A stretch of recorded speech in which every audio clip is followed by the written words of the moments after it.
happening, people? It's your girl, Ny. It's your girl, Porsha. And welcome back to the Tears and And Laughter Laughter podcast. Season 1, episode 3. That's right, episode 3, honey. They didn't want us to stay, but we said we're gonna stay. No, I'm joking. No, honestly though, we're excited to be here. We're so excited to be here with you today. It's episode 3 already. And can I just say, I just want to say a massive thank you to every single one of you who is listening to this episode today and has been listening to the Tears and Laughter podcast since we launched. It's been a roller coaster already and we're only getting started. And I think you can agree with me here, Posh. The amount of response that we received since dropping the podcast. It has been phenomenal. I mean, truly, Nye... Oh gosh, it's just been a whirlwind, hasn't it? We've been really overwhelmed just with the love, the support, the investment. It's been great to see, and thank you so much. And this just gives us the push to continue doing what we do, isn't it? Exactly. So we just want to say massive thank you, and we're just loving that you're kicking it with us on this journey. So if you're new here, welcome. Hola, buenos dias. I don't know you're bilingual. Of course I am. Bilingual 2024, that's what I'm saying. Okay, girl. Nah, I do want to be fluent in Spanish though, because I'm not joking. I've been trying to learn Spanish for the longest time. I'm sure I've been trying to learn Spanish for the amount of time Grey's Anatomy has been out, because it just got renewed for 21 seasons, honey. And I'm telling you, Shonda Rhimes doesn't sleep. You know what? I love Shonda Rhimes, but I don't watch Grey's Anatomy, I watch all the other things. I watch Scandal, watch How to Get Away with Murder, love Bridgerton, obviously. Dropping May 13th, season 3. Woo! So excited. But girl, we are jumping the gun here. Sorry, you see, once we start talking about Shonda, our girl Shonda Rhimes, we don't stop. If you're new to the podcast, you will realize that this podcast is a podcast that you have never come across before. Indeed. I say it with chest. With chest, girl. What you're going to find from this podcast is a lot of different topics, emotions, raw, authentic emotion. You're going to have some tears. You're going to have some laughter. You may even have both, but just know that you're going to be learning about things to do with myself and Porsha's lives, personal stuff, relationship stuff, social events, topics, and so much more. So this really is the place for you to be, and you don't want to go anywhere else. So one of the things that we do on this podcast, and we do it every single time, is talking about 2 things that have happened to us this week that have been positive, and 2 things that have happened to us this week that have been negative.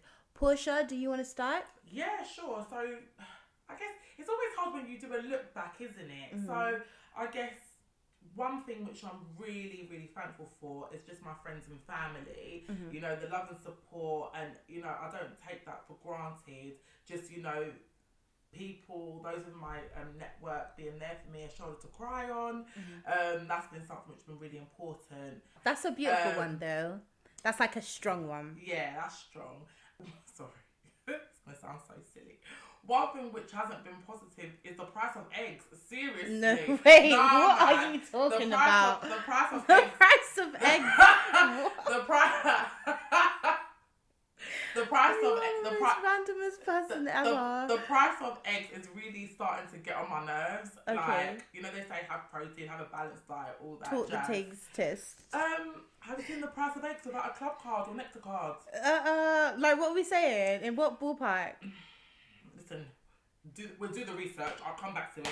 But it's just not. I remember the days when I could go into a shop with £1 and get a magazine, a Freddo, because Freddos used to be 5p, a packet of Haribos, because they used to be 10p, even 2 cheap packets, a couple fruit salads and a couple blackjacks, give them to my little brother because I hated blackjacks, and a fizzy drink for £1. Kids today will never know. They won't know. They're not even doing Poundland anymore. Poundland doesn't really exist. You go into the shop, nothing's a pound. Like, they got £1 items, but there's like £5 here. It's just like, what is that about? So the price of eggs, well, in my local Sainsbury's was saying £3. I wasn't really happy for a box of 6. £3 for a box of 6. Do you know what? It really just shows you the way the prices have skyrocketed between like pre-pandemic till now even. Indeed. I went to get my car washed today, and this is a car wash that I go to in the ends that I've moved from that area now, but I still like to go back to that one because I like how they do it. And I remember I used to get a whole car wash in and out, and I got a hatchback car, so it's a 5-door, and I used to get a full car wash in and out, £12. Oh, £12. Really? Guess how much it cost me today? 50. 20. Hey. £20 for an in and out car wash, and I'm talking less than 3 years ago. It was costing me £12. Less than 3 years. You elites are wicked. Inflation. But yeah, that's the thing. That's my week really. What about you now? Okay. What's one thing that or two things that you're grateful for, if you could think of two, and two things which have been a little bit sour? Well, I do like reflecting, I have to say. I feel like 2 things that have been positive this week for me has been, I bought a skipping rope and I put myself out of my comfort zone today, and I started doing 10 minutes of skipping in my front garden where all my neighbours could literally see me if they wanted to, in my gym clothes, which was just a gym bra and leggings. I'm not going to lie, I'm feeling very positive about that because I feel like I've gained a lot of weight. We spoke about weight and the problems with binge eating and weight obsession in episode 2. So make sure you head back and listen to that if you haven't. And on episode 2, I explained that I've gained quite a lot of weight. So for me to be out there skipping, and the thing is, I was umming and ahhing because I tried to skip in my living room, but the skipping rope just kept hitting the ceiling. Yeah. So I was like, nah, we got to go outside. Then I tried to go to the garden bit where it's a bit more hidden because I have a communal garden, but it wasn't like feeling good jumping on grass. So I was like, fuck it. Started jumping on my car space and I felt good. I'm very extremely unfit though because I can't even do 1 minute without stopping. Skipping's hard. It's so intense. I feel like skipping is an underrated piece of cardio. It is. When they talk about cardio, they always say treadmill, Stairmaster, cross trainer. Skipping, bro. I did 10 minutes today. I couldn't even do 1 minute. Obviously, I'm very unfit right now. Disclaimer. But even so, when I do my Muay Thai and kickboxing, them lot who are like pros, skipping is it. And you've got to stop and start with skipping, but you know what? Big up yourself because it's the continuity which helps, especially with one thing. So that's something you should be really proud of. So I'm glad that you shared it. Thank you. And I think mostly just proud of the fact that I put myself out my comfort zone because I was thinking, oh gosh, people could be looking out, watching my rolls flab everywhere. But I was like, nobody, again, and this is what I want to push to you listening today. And if you follow me on social media, I'm always trying to say this on my platforms. Is about not allowing other people to disrupt your happiness and putting yourself outside your comfort zone. I genuinely feel like we need to do a whole episode on putting yourself out your comfort zone. Yeah, and that will come. I feel like we need to. So I'm not even going to go in on that, but honestly put yourself, because 9 times out of 10, you only feel better after you've done it. You may get that one time that you're like, why did I do that? I feel so embarrassed. But eventually you feel good that you've done it because you put yourself out there. And I feel good today that I put myself out there. So that's one positive thing. I'd say another positive thing today was having a productive client meeting. You know what it's like being an entrepreneur when you're getting your own clients. It's very nerve-wracking. And I wouldn't say I'm a very corporate babe. So when I got to do presentations and pitching, I'm just like nervous. But it went well. Obviously, I don't want to talk on it too much, but I'm feeling positive about the next quarter, that's for sure, in the business aspect. And again, putting myself up my comfort zone. So yeah, that's been me.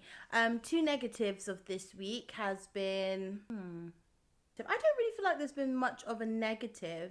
I'm getting so confused. You see, once Easter happens, I just lose like what week it is. That was last week. I was going to say about the passing of the guy who played Ambrose from Serena the Teenage Witch.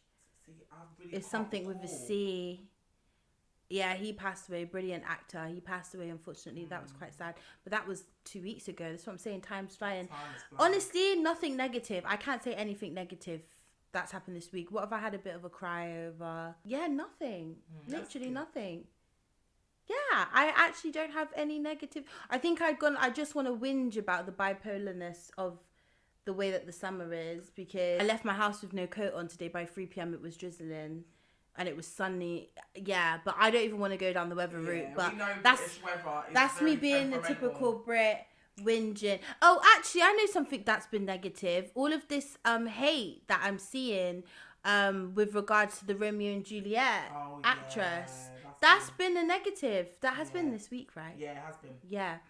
That's been a negative. And a bonus positive is that O.J. Simpson has died. Controversial.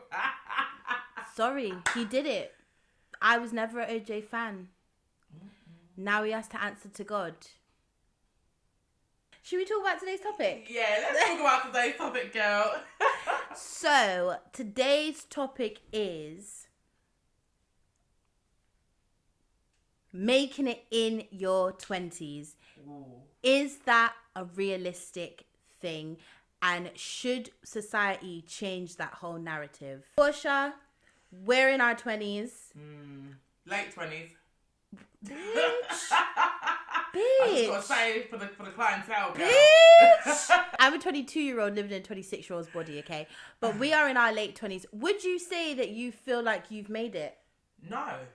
And I feel like this is a really great subject, and I really want to talk about it. You know, let's really, try. Let's unpack. Let's unpack it. So, I guess for us, our generation, right, we're really on the cusp of that sort of Gen Z, millennials type of, frame. And I guess we kind of grown up with we have grown up with the emergence of social media, but we were still being, educated into, you have to go to school and get good grades, and that's going to lead you to making it and being successful and earning and all of those things. And you kind of sort of look at that plan and you follow it, I don't have the statistics, but I know quite a few people from college go on to uni and so on and so forth in order to support them with making it. But by the time building yourself in terms of making it in your 20s, for our generation, it's really divided. I know some people the same age as us who've really made it. They're homeowners, they drive their own car, they're able to travel the world, and they're entrepreneurial in that sense as well. And there's still some people who are, the same age as us, but at home, they don't really have as much responsibilities as some of the others. You're kind of thinking, well, what like, where are you at? Where are you trying to find your feet? Like, what's your direction? And the real question is, not many people know. Yeah. Not many people really know what they want to do. They have an idea in terms of, let me try this, let me try that, let me try this, but they don't really know, like, okay, yeah, that's what I want to do. They just kind of fall into most things, really. And so just circling back to in terms, can you make it in your 20s? Absolutely you can. But the reality is that how do you get there? Yeah. And it's that journey. I'm going to pass it over to you now in terms of what you think. I feel like we can even dissect it a little bit more further because, this is the Tears and Laughter podcast and we like to get deep. Define making it. Because I feel like society builds up to make you think that categorical definition of making it is, like you say, and being wealthy, owning homes, driving nice cars. I don't know. I guess most people would say being famous as well is making it. But my question is, what does making it mean to you? Yeah. Because for me, I wouldn't say that necessarily having all those materialistic aspects necessarily means that you've made it. Me personally. No. Because a lot of that is materialistic stuff that can be gifted to you, that can be passed down to you. People that live off of trust funds and that live off of millions of pounds and dollars of inheritance money, stuff that was handed down to them. Now, no shade, no tea. I'm happy for you, honey. Get your blessings. Who am I to question somebody's blessing? But you can't turn around to me and say you've made it when everything was handed to you. But then society would look at Miss Penelope P from the Highbury estate and say that she's made it because she's wealthy and got all these things. So you really have to think about what does making it mean to you. It's actually a massive reality check. And a lot of you that listen to this, if you're under the age of 18, right, listening to this, let me tell you something. Do not wish to grow up fast, okay? We all do it, trust me. And I know you hear it, but I'm telling you from the bottom of my core, do not wish to grow up fast, because once you get out of that bubble of teenagehood and you go into adulthood, you start really seeing the reality and you start looking at your age and things that you thought you would have done by the age that you become, you haven't done. I remember thinking by the age of 25, I would have had a home, I would have had children, all of that stuff. And I'm not even a 10th percentile close to being at that stage in my life right now. I'll be lying to you if I said it was a great feeling. It's not a terrible feeling because it's not like I'm unhappy at where I am in my life. But you do think, wow, like, I'm 26 and I haven't got anything that I said I would have by then. But you have some things. I have things. I have a lot of things. But when I look back at my younger self and what I thought I would have had by the age of 25, which I haven't achieved or I haven't done, it is a little bit like a bummer. It is. But then again, you see with that point, and just to interject there, it's about the reality of it, right?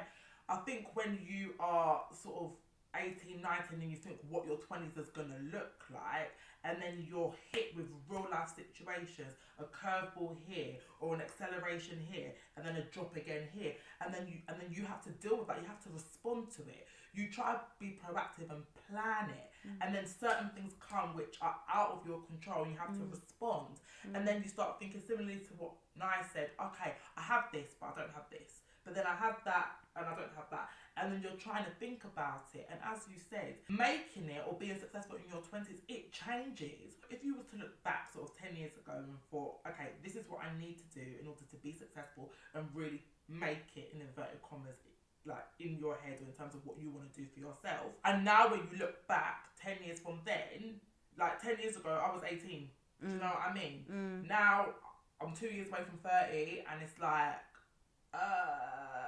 I've got some of it, I ain't got all of it. You have to always know your purpose. And I think that's what it comes back to. But then a lot of people struggle to know their purpose. Yeah, and that's another thing that kind of amplifies the whole, is it realistic? Because people think by the time they're 20 old or, you know, touching 30, on the mid-20s, the late 20s, we should say now.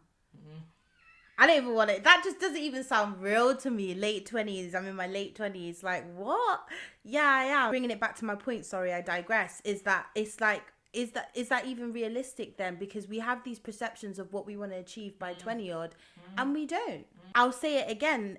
It's about that pressure that society puts on you. It's like what your purpose is, but then there's people who don't know what their purpose is. Do you think it's fair for women to have such pressure to have babies in their sort of late 20s, early 30s? Of course it's not fair. And I think sometimes women are faced with a lot of ignorance from men as well, and other women, in terms of, oh, well, you're not a mum yet. Oh, when do you want children? Oh, you don't want children. Oh, well, you know, you're getting older. And I can understand, being an older mum, there are more health risks and things like that associated with bearing children and those things. But it's still very insulting when people feel to comment on a woman's body or comment on her livelihood. There are some women who either can't have children or struggle with pregnancy and conceiving. There are some people that genuinely don't have the appetite or heart for it. And I feel like people just look at people and they judge. And it's not just about childbirth, it's about loads of things.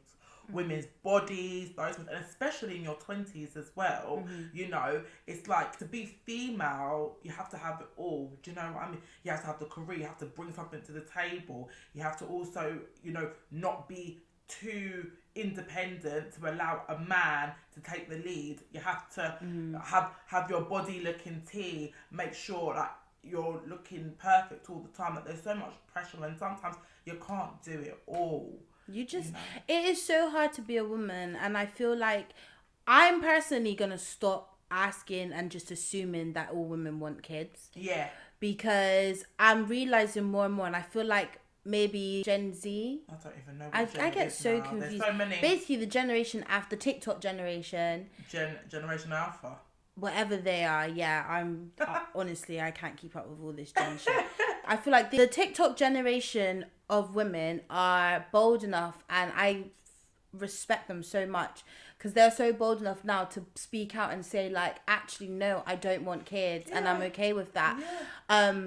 I follow P. Louise's TikTok, so she's a makeup entrepreneur, and has a makeup line, and she actually put out a video on TikTok the other day about people asking her like if she wants kids and how like she doesn't know how to answer that because she doesn't know right now, obviously, given that she runs this beauty empire, like whether now's the time or whether her lifestyle will permit that she can have kids. And she did like a really good like explanation behind it, and it made me think, yeah, like I feel like asking people like, or just assuming like questions like, oh, so when are you having yours, or oh, isn't it time you pop out kids, or stuff like that. I'm gonna refrain from doing that because I feel like you don't know what triggers you're pushing as well. I just think about the women who can't conceive or the women who are miscarrying, and like I do it. And listen, you're not a bad person for doing it. It's just normal for people to just say, oh, when you having yours. It doesn't make you a bad person. It's not a negative thing. But for me, I'm just thinking now, like, how do I even know that they want kids? How do I know that they didn't lose every baby that they've tried to have? So me saying, oh, when are you having your one next? It is a bit insensitive. So I'm no longer saying it. I'm no longer assuming that all women want kids. But also to go deeper for women, particularly in their 20s. Yeah. If you have not had a child within your 20s, we're talking even on the 28, 29, pushing into 30. It's really interesting. Is that a factor in terms of you as a woman making it in your 20s, having a child in your 20s? I don't know.